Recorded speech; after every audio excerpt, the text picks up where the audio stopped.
আজ শেয়ার করব ছোলার ডাল দিয়ে সজনে ডাঁটার রেসিপি। আমি বারবার রিকোয়েস্ট করব একবারের জন্য হলেও ঠিক এইভাবে রেসিপিটি ট্রাই করবেন। গ্যারান্টি দিয়ে বলতে পারি এতটাই টেস্টি হবে খেতে, যেটা নাকি খাওয়ার পরই বুঝতে পারবেন। আর সজনে ডাঁটা দেখলেই ছোলার ডালের কথাই মনে পড়বে। যে কোনো দিন বাড়িতে অতিথি আসুক বা নিজেরা এই রেসিপিটি তৈরি করবেন, সাথে আর অন্য কিছুই লাগবে না। নমস্কার বন্ধুরা, শ্বশুর বৌমার রান্নাঘর অ্যান্ড ব্লগ চ্যানেলে সকলকে স্বাগত। তাহলে কি করে তৈরি করব সেটাই দেখে নেওয়া যাক। সবার প্রথমে এইখানে সজনে ডাঁটা নিয়ে এসেছি, আর সজনে ডাঁটাগুলোকে কেটে নেব। কেটে নেওয়াটা আর শেয়ার করলাম না। এবার সম্পূর্ণ ডাঁটাগুলোকে ছোট ছোট টুকরো করে কেটে নিয়ে ফিরে আসছি। সজনে ডাঁটাগুলো একই সাইজ করে কেটে নিয়েছি। আর প্রথমে মুখের দিকে একটুখানি কেটে তারপর উল্টো করে টান দিলে গায়ের থেকে এই যে খোসাটা সেটা চলে আসবে। বেশ আখের খোসার মতন খোসাটা উঠে চলে আসে। প্রত্যেকটা ডাঁটারই ভালো করে গায়ের থেকে খোসাগুলো তুলে নিয়েছি। এবার এগুলোকে জলের মধ্যে ধুয়ে নেব। জলের মধ্যে দিয়ে রেখেছি, 3-4 বার ডলে ডলে ধুইয়ে তারপর জলটাকে ছেঁকে নেব। আর এইখানে আগের থেকে আমি অনেকটা পরিমাণ ছোলার ডাল প্রায় 1 থেকে 1.5 ঘন্টা আগে ভিজিয়ে রেখেছি। এগুলোকে 6-7 বার জল পাল্টে পাল্টে ধুয়ে নিয়ে ফিরে আসছি। এইখানে নিয়েছি একটা মিক্সিং জার, আর জারের মধ্যে দিয়ে দিচ্ছি সমস্ত ছোলার ডালগুলোকে। তারপরেই দিয়ে দেব পাকা কাঁচা লঙ্কা, ঝালটা যে যেমন খাবে সে অনুযায়ী দেবে। দিয়ে দিচ্ছি বেশ কিছুটা পরিমাণ ধনেপাতা, আরও যে হাফটা ডাল ছিল সেটাকেও দিয়ে দেওয়া হলো। এবার দিচ্ছি কিছুটা পরিমাণ ছোট ছোট করে কেটে নেওয়া আদা, আর সামান্য একটু জল, জল একদম নামমাত্র। এবার এটাকে পেস্ট করে নেব। ডালটা পেস্ট করে নিয়েছি, আর আমি চামচ দিয়ে তুলে দেখিয়ে দিচ্ছি যে কতটা প্রায় শুকনো শুকনো হয়েছে। জল একদম নামমাত্র ব্যবহার করবেন, না হলে পাতলা হয়ে যাবে। যেহেতু ছোলার ডাল সেই কারণে সামান্য একটু জল দিয়েছিলাম। আর এইভাবে ছোলার ডালের সাথে ধনেপাতা দিয়ে পেস্ট করবেন, তারপর খেয়ে জানিয়ে যাবেন যে কেমন টেস্টি লাগে খেতে। এর মধ্যে দিয়ে দিচ্ছি কালারের জন্য হলুদ গুঁড়ো, স্বাদের জন্য লবণ, আর ছোট চামচের 1 চা চামচ পরিমাণ কালো জিরে। চামচ দিয়ে ভালো করে সব কিছু একবারে মিশিয়ে নেব। আর ডালের পেস্টটাকে চামচের সাহায্যে একটু সময় নিয়ে ফেটিয়ে নিতে হবে।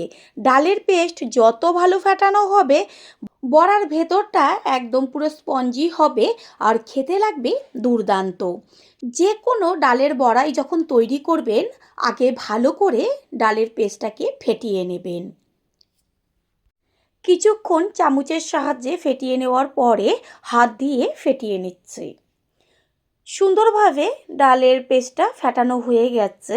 এবার গ্যাসের ওভেনে কড়াইটা বসিয়ে গ্যাসের ফ্লেম লোতে রেখে দিয়ে দিচ্ছি একটা শুকনো লঙ্কা, আর দেব 1 চা চামচ কালো সর্ষে, এখানে আপনারা হলুদ সর্ষেও ব্যবহার করতে পারেন, আর দেব 1 চা চামচ রাঁধুনি। গ্যাসের ফ্লেম তো লোতে আছে। এবার মশলাটাকে ভালো করে ভেজে নেব। এইভাবে সর্ষের সাথে রাঁধুনি একবার মশলাটা তৈরি করে দেখবেন। রান্নার থেকে এত সুন্দর একটা গন্ধ আসবে, নিজেরই রান্না করতে করতে খিদে পেয়ে যাবে। এদিকে ছোট বাটি নিয়েছি, আর তার মধ্যে জল দিয়ে দিয়ে দিচ্ছি 1 চা চামচ জিরের গুঁড়ো, 1 চা চামচ ধনের গুঁড়ো, হাফ চা চামচ কাশ্মীরি লঙ্কার গুঁড়ো, আর দেব হচ্ছে হলুদ গুঁড়ো। চামচের সাহায্যে জলের সাথে মশলাগুলোকে ভালো করে মিশিয়ে নেব। কিছুক্ষণ রেখে দেব, এতে কি হবে মশলাটা খুব ভালো হবে। এদিকে এই যে শুকনো খোলায় মশলাটা ভাজা করছি, সর্ষে আর রাঁধুনি, এটা ভাজা হয়ে গেছে, বেশ চটপট করে ফুটছে আর সুন্দর একটা গন্ধ বেরোচ্ছে। এটাকে নাবিয়ে নেব, না হলে মশলাটা পুড়ে যাবে। মশলা ঠান্ডা হোক, পরে গুঁড়ো করব। এখানে ওই কড়াইটাই গ্যাসের ওভেনে বসিয়ে দিয়ে দিচ্ছি সর্ষের তেল। আপনারা চাইলে সাদা তেলও ব্যবহার করতে পারেন। আগে যে ডালটা ফেটিয়ে রেখেছিলাম সেটা এবার ছোট্ট ছোট্ট করে বড়ার আকারে দিয়ে দেব। একসাথে অনেকগুলোই বড়া ভাজা হয়ে যাবে। তেলের মধ্যে বড়াগুলো দেওয়ার পরে গ্যাসের ফ্লেম লো করে দিতে হবে, না হলে চট করে নিচের দিকটা বেশি লাল হয়ে যাবে আর ভেতরটা কাঁচা থেকে যাবে। ঠিক এইভাবে গ্যাসের ফ্লেম মিডিয়াম টু লো করে দিয়ে কিছুক্ষণ ভাজতে হবে। যখন নিচের দিকটা একটু ভাজা হবে তখন উল্টে দিতে হবে ওপরের পিঠটা হবার জন্য। এইভাবে এপিট ওপিট করে সমস্ত বড়াগুলোকে লাল লাল করে ভেজে নিতে হবে। বারবার বলছি, গ্যাসের ফ্লেম একদমই হাই ফ্লেমে দেবেন না। আর এই বড়াগুলো খেতে এত টেস্টি হবে, এটা শুধু ভাত একটা শুকনো লঙ্কা ভাজা দিয়েই, এই বড়া ভাজা দিয়েই খাওয়া হয়ে যাবে। বড়াগুলো ভেজে নেওয়া হয়ে গেছে, এবার এগুলোকে তেল ছেঁকে তুলে নেব। আরও যে ডালের পেস্ট রয়েছে সেগুলোকে একইভাবে বড়া ভেজে নেব। পুরনো বন্ধুদের সবসময় আমাদের পাশে এইভাবে ভালোবেসে থাকার জন্য অনেক অনেক ভালোবাসা। একইভাবে এই যে ডালের পেস্টগুলো রয়েছে সেগুলোকেও ভেজে নেব।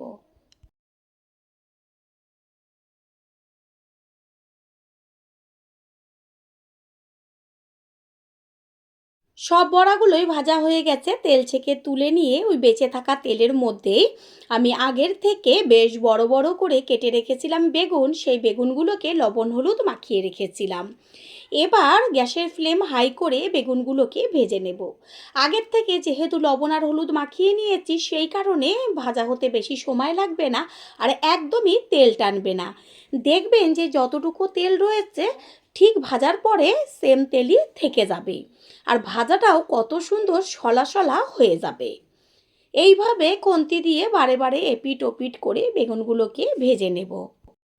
বেগুনগুলো একদম লাল লাল হয়ে গেছে ভাজাতে, আর কত সুন্দর একদম সলা সলা রয়েছে। তেল ছেঁকে বেগুনগুলোকে তুলে নেব। দেখিয়ে দিচ্ছি যে যতটুকু তেল ছিল ঠিক ততটুকুই তেল রয়েছে। বেগুনগুলো তুলে নেওয়ার পরে ওই তেলের মধ্যেই দিয়ে দিচ্ছি লম্বা লম্বা করে কেটে নেওয়া আলু।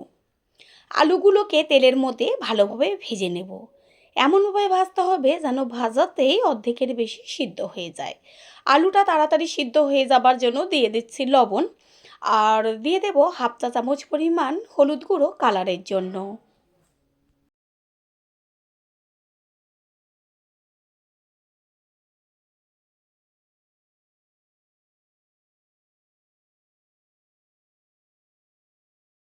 আলুগুলো কত সুন্দর লাল লাল হয়ে গেছে, আর ভাজাতেই অর্ধেকের বেশি সিদ্ধ হয়ে গেছে। এগুলোকে তুলে নেব। আর যে তেল রয়েছে ওর মধ্যেই দিয়ে দেব আর অল্প পরিমাণ সর্ষের তেল। ফোড়ন হিসাবে দেব ছোটো চামচের 1 চা চামচ পাঁচ ফোড়ন, আর ছোটো চামচের 1 চা চামচ মৌরি। পাঁচ ফোড়নের মধ্যে মৌরি থাকে, তবু আলাদা করে একটু মৌরি দেওয়া হলো। এতে তেলের থেকে দারুণ একটা গন্ধ আসে। গ্যাসের ফ্লেম লোতে রেখে ফোড়নটা ভালোভাবে ভাজা হওয়ার পরে দিয়ে দিচ্ছি আদা আর কাঁচা লঙ্কা থেতো করে দিয়েছি, সেই থেতো করাটা।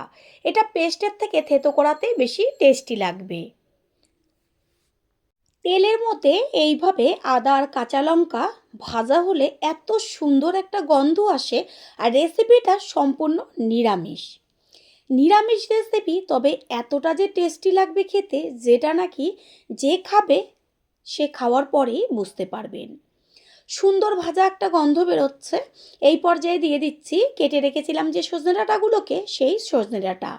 এবার ভালোভাবে সজনে ডাঁটাগুলোকে ভেজে নেব একটু সময় নিয়ে। সজনে ডাঁটার মধ্যে দিয়ে দিচ্ছি স্বাদ অনুযায়ী লবণ। লবণটাকে মিশিয়ে নিয়ে গ্যাসের ফ্লেম মিডিয়াম করে ডাঁটাগুলোকে কিছুক্ষণ ভেজে নিতে হবে। ডাঁটাটা ভাজা হতে থাক।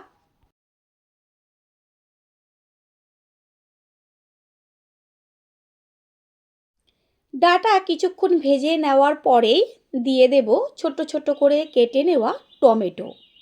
এইখানে আমি মাঝারি সাইজের দুটো টমেটো ব্যবহার করেছি। টমেটোটা এবার সজনে ডাঁটার সাথে ভাজা হবে, এতে কি হবে টমেটোটাও মজে যাবে। টমেটো মজে গেছে, এবার দিয়ে দেব ওই যে মশলাটা আগে থেকে জলে গুলে রেখেছিলাম সেই মশলা। মশলাটা মিশিয়ে নিয়ে গ্যাসের ফ্লেম লোতে রেখে মশলাটাকে খুব ভালো করে কষাবো, মশলার কাঁচা গন্ধটা যাওয়া পর্যন্ত। মশলাটা কষানো হতে হতে এদিকে থেতনির মধ্যে ভাজা মশলাটাকে রেখে গুঁড়ো করে নেব। 4-5 মিনিট মতো মশলাটা কষিয়ে নেওয়ার পরে মশলার থেকে কাঁচা গন্ধটা চলে গেছে, বেশ একটা ভাজা মিষ্টি গন্ধ আসছে। এবার এর মধ্যে দিয়ে দিচ্ছি ভেজে নেওয়া আলুগুলো। আলু তো অর্ধেকের বেশি সিদ্ধই আছে, আর কিছুক্ষণ হলেই সম্পূর্ণ আলুটা সিদ্ধ হয়ে যাবে। মশলার সাথে আলুটাকে বেশ ভালো করে মিশিয়ে নেব।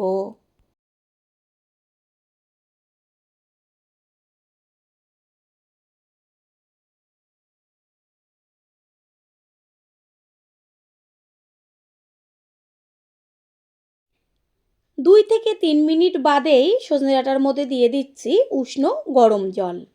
গ্যাসের ফ্লেম হাই করে দেব, আর জলের পরিমাণ বেশি দেবেন। বেশ একটু ঝোল ঝোল থাকবে, সেটাই খেতে ভালো লাগবে। আর যেহেতু বড়া ভেজেছি সেই কারণে জলের পরিমাণটা বারবার বেশি দিতে বলছি। গ্যাসের ফ্লেম হাই করে জলটা মশলার সাথে মিশিয়ে নিয়ে টকবক করে ফুটিয়ে নেব। কিছুক্ষণের জন্য একটা ঢাকনা চাপা দিয়ে দেব। প্রথমবার যারা আমাদের চ্যানেল ভিজিট করছেন তাদের আন্তরিক শুভেচ্ছা ও অনেক ভালোবাসা। আমাদের রেসিপিগুলো যদি ভালো লেগে থাকে সাবস্ক্রাইব করে দেওয়ার অনুরোধ রইল, ও পাশে থাকা বেল আইকনে ক্লিক করলে পরবর্তী ভিডিওগুলো সবার আগে আপনাদের কাছে পৌঁছে যাবে। ঠিক এইভাবে 10-12 মিনিট হওয়ার পরে কড়াইয়ের ঢাকনাটা সরিয়ে দিয়ে খুন্তি দিয়ে একটু পুরো ঝোলটাকে মিশিয়ে নেব। কালারটা দেখা যাচ্ছে কত সুন্দর এসছে। এবার দিয়ে দেব ভেজে নেওয়া বেগুনগুলো। বেগুন তো ভাজাতেই একদম নরম হয়ে গেছে। তারপরেই দেব ওই যে বড়াগুলো করে রেখেছিলাম, সেইখান থেকে 4-5টা বড়া আমি হাত দিয়ে ভেঙে চুরে দিচ্ছি। আর দেখা যাচ্ছে এক হাতেই কত সুন্দর বড়াগুলো ভেঙে যাচ্ছে, একদম নরম তুলতুলে, ভেতরটা স্পঞ্জি। এইভাবে একটু বড়াগুলো ঝোলের মধ্যে ভেঙে চুরে দিলে পরে খেতে খুব ভালো লাগে। আর দেখলেন তো কতটুকু মশলা আমি ব্যবহার করেছি, একদম নামমাত্র। সম্পূর্ণটা একটু মিশিয়ে নিয়ে তারপরে আর যে গোটা বড়াগুলো রয়েছে সেগুলোকে ঢেলে দেব। আলুটা সম্পূর্ণ সিদ্ধ হয়ে গেছে, ডাঁটাও একদম নরম হয়ে গেছে। বড়াটা দিয়ে গ্যাসের ফ্লেম হাই করে দেবো, আর বড়া দেওয়ার সাথে সাথেই ঝোল টেনে যাবে, সেই কারণেই জলটা বেশি দেবেন। তারপরেই দিয়ে দেব ওই যে ভাজা মশলাটা গুঁড়ো করে নিয়েছিলাম, এই গুঁড়োটা, সম্পূর্ণ গুঁড়োটা আমি এর মধ্যে ব্যবহার করব। গুঁড়োটাকে দিয়ে খুন্তি দিয়ে ভালো করে নেড়ে চেড়ে মিশিয়ে নেব। আর এই গুঁড়োটা দেওয়ার পরে গন্ধে একদম বাড়ির চারদিক ম করবে।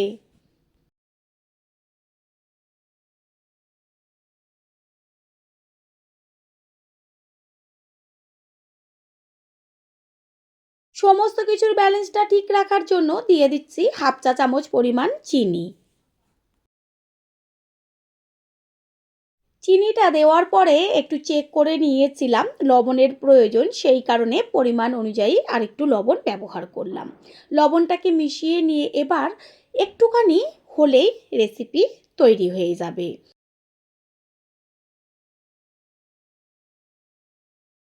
রেসিপি একদম তৈরি হয়ে গেছে, এবার গ্যাস অফ করে দেব। বড়াগুলো যেমন ফুলেছে তেমন নরম তুলতুলে হয়ে গেছে। গ্যাস অফ করে দিয়েছি, তারপরে দিয়ে দিচ্ছি 1 চা চামচ গাওয়া ঘি। আর কোনো রকম এখানে আমি কিছু ব্যবহার করব না।